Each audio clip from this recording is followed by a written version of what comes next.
YouTube খুললে শুধু ভিও three.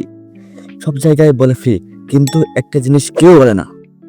আমি একটা ভিডিও দেখলাম যেখানে দেখানো হয় গুগল ভিও থ্রি কিভাবে স্টুডেন্ট আইডি দিয়ে ফ্রি চালু করা যায়।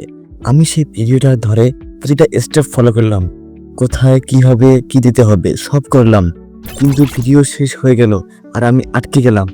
বারবার ভিডিও ঘুরি, দেখি ওই জায়গাটা কোথায়, কিন্তু কেউ বলেই না।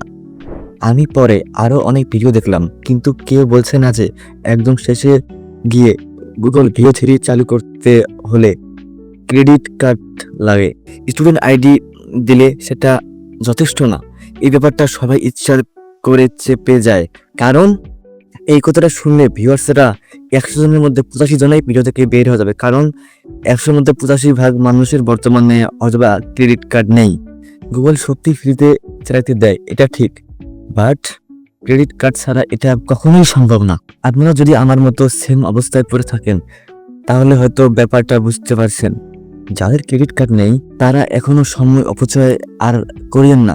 এই খবরটা সবাইয়ের সাথে শেয়ার করে দেন, যাতে ওরাও আগে থেকে জানতে পারে এই ব্যাপারটা।